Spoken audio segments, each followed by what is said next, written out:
Hello again. I thought I would do this as a video. Well, another update, a bit of a major turnout or result of a pile of things. But if you remember from the last video I put on the net, I was saying I was having some trouble with the kickstart, and that we thought it wasn't the actual piston rings. Well, when we were just in the carb, remember a week ago, did it again, and me dad just said, okay, I'll whip the head off. It's not going to be that much hassle to whip the head off to see if it actually is the rings. And when we've took the head off, we've actually been surprised of what's actually been down there. The ring wasn't snapped, but it was actually catching on one of the, I think it was an inlet port, but I've got the parts in the utility room, so I'll go and show you them now. We'll just go through it. Now, there's the block. We've got the cylinder there. These are the two rings.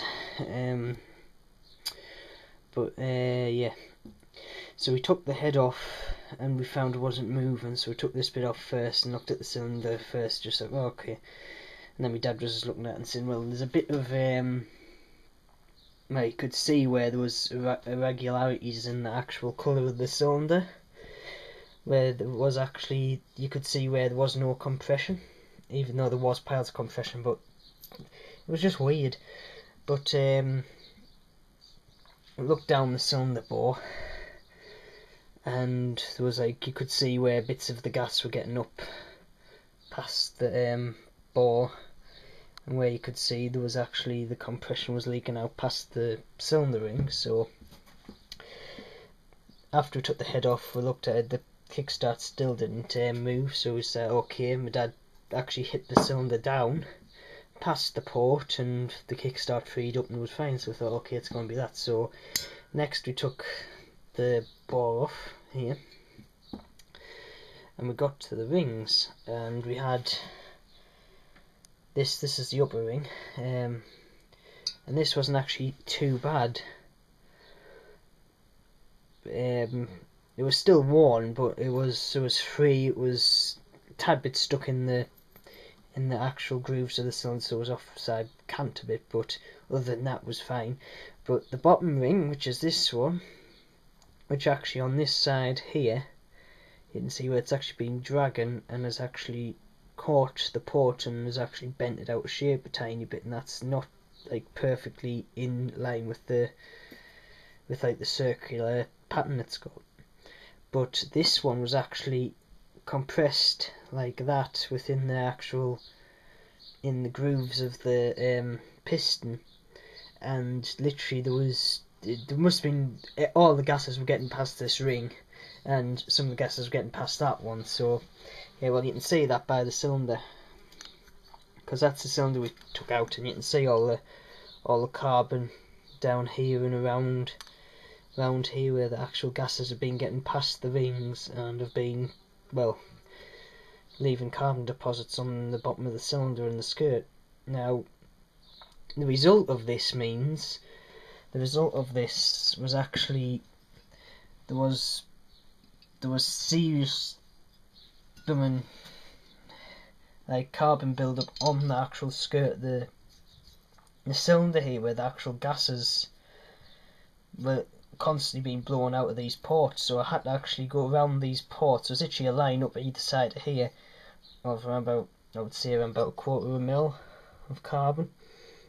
So I've had to go around all these with some wet and dry, take it off.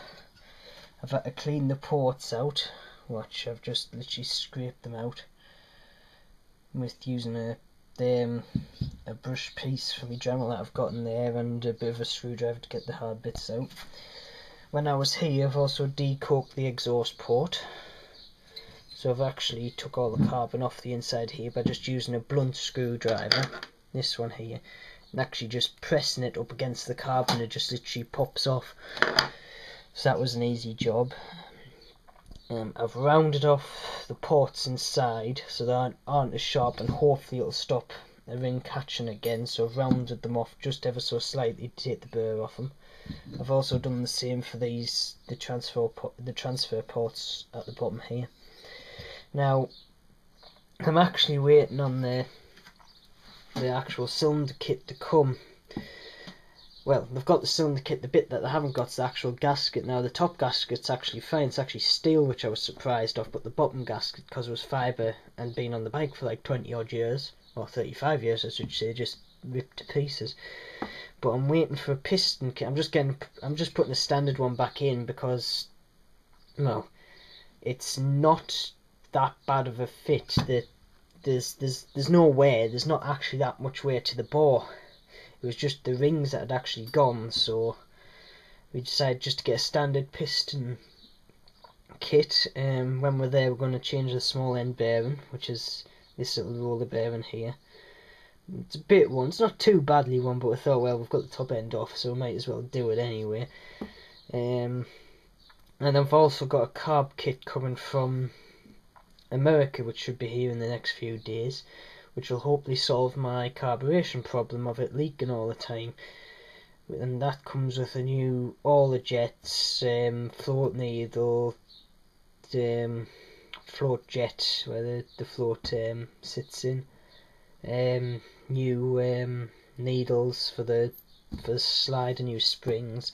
So hopefully that should solve the problem. The thing that I've actually been me and my dad were actually so baffled about, well, not baffled about, because we knew it was just because the mixtures were like perfect for the engine, it's been running so good even though it's been blown back this much. Because the performance of the bike, I'm not kidding, this has happened since I've got it, so it's been like this since I've got it, but it's still, so I don't know any better, so it's just been performing like it has been, well, it's been performing the same all the time since I've got it, so I wouldn't know any difference. But it's been getting up to 68 mile an hour, as you can see from one of my videos. Acceleration has been good. It has been a bit lacking on the hills, but I've just put that down to small size and me being like 11 stone. But it's just for that much blowback and the performance we were getting, it's just still, it's baffling. Well, it's just because the mixtures were set up that good. The engine's been set up perfect basically for what it was running like.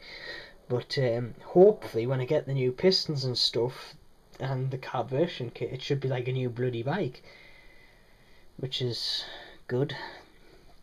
But I've also, just on a side note, I've cleaned up all the fins just to make it aesthetically pleasing. Before I put them on the bike, I've also polished a bit more of the casing when I can get to it. But yeah, all that's kind of what I've done. The bottom end and stuff's fine, so as we checked all this, the bottom end's fine and the con rod's fine, there's no wear on it about. So we're not going to have to strip the engine any more than it is. There's a bit of carbon build up on the exhaust, but there's not that much to talk about. I could take it off if I wanted, but I just can't be arsed. So that's it. The air cleaner's up there, by the way. I've just took that off so I don't scratch it in doing any work. So hopefully though, I'll have it up and running back in around about a week, because it'll only take us half an hour for me and my dad to put the parts back on. So yeah, that's the next one. So from a sticky kickstart, it's come down to a full top end rebuild. It's frustrating, but I guess it's going to benefit the bike in the long run, so I shouldn't moan. Anyway, I'll put a video on when I get it up and running again, and maybe the process of putting the parts back on, and until then I'll see yous also over and out.